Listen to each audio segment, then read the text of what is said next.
Varicose veins కి సరైన చికిత్స కోసం సంప్రదించండి ఎవిస్ హాస్పిటల్. నమస్తే అమ్మా. నమస్తే అమ్మా.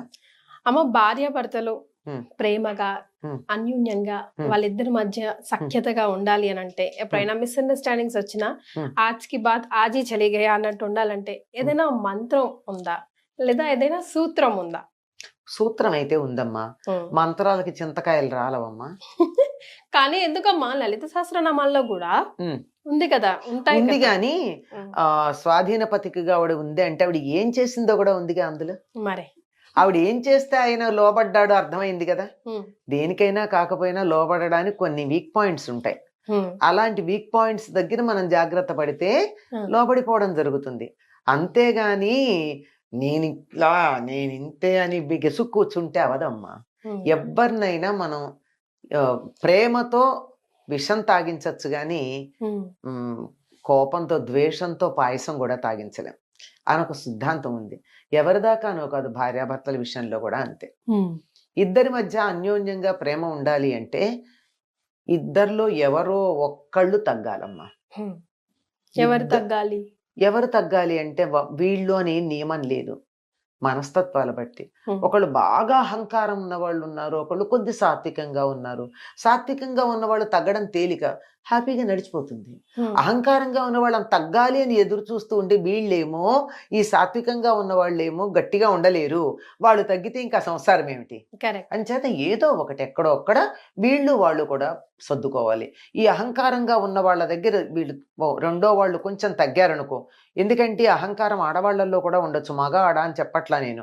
కొంతమంది ఆడవాళ్ళు అహంకారంగా ఉంటే మగవాళ్లే తగ్గి ఉండేవాళ్ళు మనకు కొన్ని కుటుంబాలు కనపడుతున్నాయి, సంసారాలు. ఈ బాగా అహంకారంగా ఉన్న వాళ్ళు యువతల వాళ్ళు తగ్గి ఉంటే కొన్ని సందర్భాల్లో అనుకుంటారు ఎప్పుడు వాళ్లే కదా, నా మాటే వింటున్నారు కదా, పోన్లే వాళ్ళ మాట కూడా ఇప్పుడు నా విందామన్న భావన కలుగుతుంది. లేదా వీళ్ళే చెప్పొచ్చు, ఎప్పుడు నీ మాటే చెల్లుతోంది కదా, ఈ ఒక్కసారికి నా మాట అన్నప్పుడు ఒకసారి కాకపోతే ఒకసారి కన్సల్టేషన్ ఉంటుంది. కనుక అసలు ప్రేమ అన్నది ఉన్న చోట నిజంగా ప్రేమ కనుక ఉన్నట్టయితే నువ్వా నేనా అన్న అహంకారం ఉండదమ్మా. కరెక్ట్ అమ్మా. హీరో సూర్య గారిది ఒక ఇంటర్వ్యూ చిన్నది బిట్ వైరల్ అవుతూ ఉందమ్మా, మీతో అది షేర్ చేసుకుంటా, అవసరం అయితే చూపిస్తాను కూడా మీకు ఆ వీడియో. తన లైక్ వెరీ సూపర్ స్టార్ ఆయన తమిళ ఇండస్ట్రీలో. బహుశా మీకు పేరు చెప్పగానే గుర్తొచ్చి ఉంటారు, ఇఫ్ నాట్ ఆల్సో చూడగానే మీరు గుర్తుపడతారు. అంత పెద్ద హీరో, లైక్ ఇప్పుడు తమిళ ఇండస్ట్రీలో he's happening, he's still doing movies. కానీ ఇప్పుడు తన వైఫ్ జ్యోతిక తను వెబ్ సిరీస్ లో బాగా చేస్తుందని చెప్పి హీ షిఫ్టెడ్ టు బాంబే. అయితే ఒక ఇంటర్వ్యూలో తను అడుగుతుంది, అదేంటి ఇంత టాప్ హీరో కదా మీరు, ఈ టైంలో ఇలా ఎందుకు షిఫ్ట్ అయ్యారు, that's because of only your wife అంట, అందులో నిజం ఉందా అని అడిగితే ఇదిగోండమ్మా, he said these words, I want you to listen it. I don't know, I can never match that, but I definitely learn a lot from her. That's so lovely. Is it true, I read this online, that you moved to Mumbai because she was working in a web series? See, which I think is just amazing, by the way, if it's true. At the age of 18, 19, she shifted to Chennai, and almost another 27 years. It was only 18 years in Mumbai and almost 27 years in Chennai. And she was with me, with my family, and she gave up her career and her friends, or whatever a man needs, a woman also needs that. Thank you. She needs those vacations, she needs those friends, she needs her financial independence, she needs respect, she needs her gym time, she needs her fitness, whatnot. Whatever we crave for, I think they equally need it. And why take away her time from her parents and her lifestyle and what she loves to do? And when are we going to do that change? Why it's always me, me, myself, is what the thought was. And I'm happy to see that growth in her as an actor also here. I would only wish and hope more beautiful films and more beautiful writings happen for her. See, yes, that is called love. ఒకళ్ళ కోసం ఒకళ్ళ గురించి ఆలోచించి, పోనీ ఇంకా ఇంగ్లీష్లో ఇంకా చెప్పాలని కన్సర్న్ అంటారు, అవతల వాళ్ళ గురించి తప్పించడం కూడా కాదు, అవతల వాళ్ళ గురించి పట్టించుకోవడం, వాళ్ళ గురించి ఆలోచించటం అన్నది అది ప్రేమ. After 30 years of marriage at least he realised, అసలు రియలైజ్డ్ కాదు, he realised, he loves her and she loves him. ఆవిడ కూడా అతనితో ఇవన్నీ వదిలేసి ఉన్నంత కాలం నా కెరీర్ వదులుకున్నానని అనుకోలేదు ఆవిడ. అనుకోకుండా దానికన్నా తనకి సూర్యతో ఉండడం ఇష్టం అన్న ఉద్దేశంతో ఆవిడ ఉంది. ఇప్పుడు ఏదో అవకాశం వచ్చి చేస్తుంటే ఇన్నాళ్ళకి తన వెనకది గుర్తొచ్చింది కదా, లెట్ హర్ బి హ్యాపీ అని అనిపించింది. అదమ్మా నిజమైనటువంటి ప్రేమ అంటే. అంతేగాని ఎవరు ఈ మంత్రాలతో వస్తుందా ఇది? ఈ మాట మనం చెప్పుకుంటాం కూడా. సత్యభామ అడుగుతుంది ద్రౌపదిని, నీ 5 భర్తల్ని అలా మాట వినేటట్లా చేసుకున్నావు, మంత్రం వేసావా, మందు పెట్టావా అంటే ద్రౌపదికి ఎంత కోపం వస్తుందో. నువ్వు మాట్లాడాల్సిన మాట జగన్నాథుడి భార్య ఇలా మాట్లాడకూడదు. మందు పెడితే మన్ను తిన్న పాములు అవుతారు, మంత్రం వేస్తే పనికిరాని వాళ్ళు అవుతారు. ఎందుకు అటువంటి భర్త ఉంటే ఎంత? నా మాట విన్నాడు అనుకునే భర్త మంచంలో ఉంటే లాభం ఏమిటి కదా? లేదు, అవి చెయ్యకూడదు, చాలా తప్పు. వాళ్ళకు అనుకూలంగా ఉన్నానని ఒక లిస్టు చెప్తుంది తనేమేం చేసింది.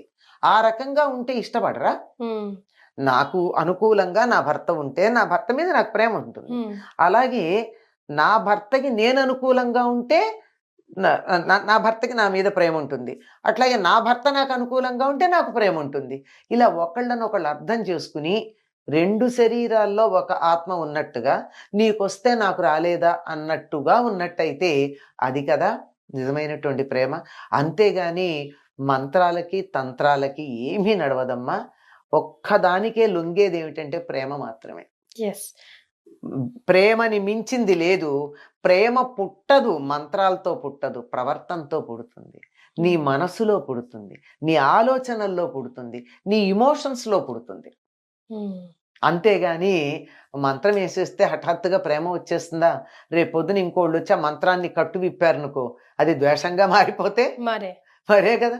అదేం లేదు, ప్రేమిస్తూ ఉండండి. అందుకే మీరు గమనించినట్టయితే పూర్వకాలం వాళ్ళు కొంచెం మేల్ చావనిజం ఎక్కువ ఉంటూ ఉండేది.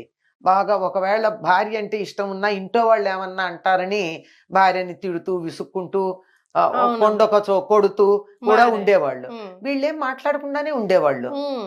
కొంతకాలం అయ్యాక వీళ్ళు పెద్దవాళ్ళు అయ్యాక, పిల్లల పెళ్ళిళ్ళ వయసు వచ్చాక భార్య ఎట్లా చెప్తే అట్లా విన్నారు వాళ్ళు. చూస్తూనే ఉన్నాం కదా పాతకాలం వాళ్ళ కుటుంబాల్లో. అంచేత కొన్నాళ్ళు వీళ్ళు సర్దుకుంటే కొన్నాళ్ళు వాళ్ళు సర్దుకుంటారు. అయితే ఎక్సెప్షనల్ కేసెస్ ఉన్నాయి అసలు సర్దుకోని వాళ్ళు. చెండుక లాంటి వాళ్ళు ఉండనే ఉన్నారు. కానీ నిజానికి ఉండవలసింది ఏమిటంటే ఒకళ్ళని ఒకళ్ళు ఇష్టపడడం అంటే ఏమిటో తెలుసా అమ్మా? వాళ్ళల్లో ఉన్న లోపాలతో సహా ఇష్టపడాలి. కొన్ని లోపాలు సహజంగా ఉంటాయి. ఏదో రంగు తక్కువ ఉంటారు, ఏంటో మన వాళ్ళకి ఉంటుంది తెల్లతోలు మీద ఇష్టం. నల్లగా ఉంటే ఎంత అందంగా ఉంటారో.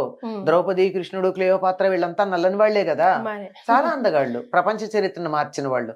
అయినా సరే ఏమిటో ఏదో తెల్లగా ఉంటేనో పెద్ద కళ్ళు ఉంటేనో ఏవో ఉంటాయి మనకి లెక్క.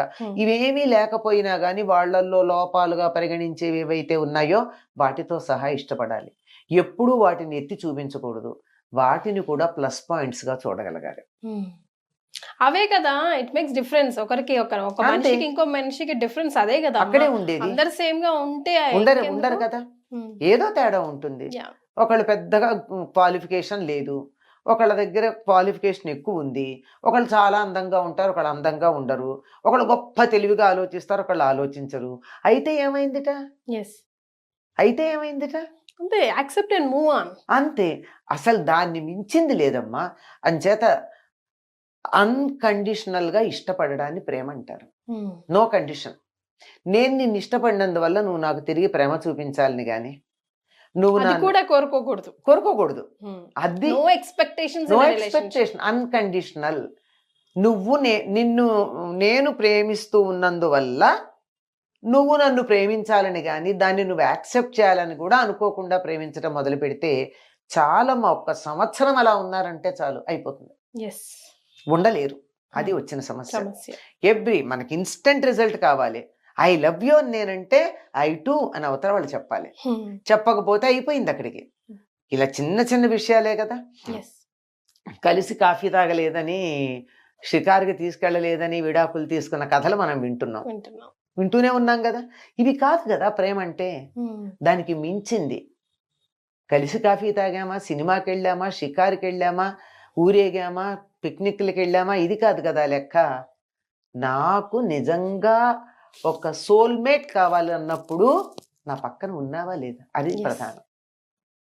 నేనున్నాను అని ధైర్యం ఇవ్వగలగాలి, ఉండాలి ఉండాలి కూడా. ఉండాలి. అది ప్రేమ అంటే. ఎస్. అది ఉన్నప్పుడు అవతల వాళ్ళు దీన్ని గుర్తించకపోవచ్చు కొంతకాలం, కొద్ది రోజుల్లో గుర్తిస్తారమ్మా. ప్రేమ తొందరగా ఆకర్షిస్తుంది. There is no doubt about it. ప్రేమని మించిన శక్తివంతమైనటువంటిది మరొక్కటి లేనే లేదు. కాకపోతే మనం అంత గట్టిగా ప్రేమించం గనక మనకి ఫలితాలు బాగా రావు. అది అంతే. థింక్ అంతే. మనమంతా కూడా మతలబి. అంతేనమ్మా. అంతేనమ్మా. Business give and take. నువ్వేమిస్తావు నేను ఇస్తా, నేనే ఇస్తుండాలా నువ్వేమి ఇవ్వవా, ఇది ఇంకా నడుస్తూనే అది ఉంటది. ఇది ఎప్పుడైతే ఉండదో అప్పుడు ప్రేమ ఉంటుంది.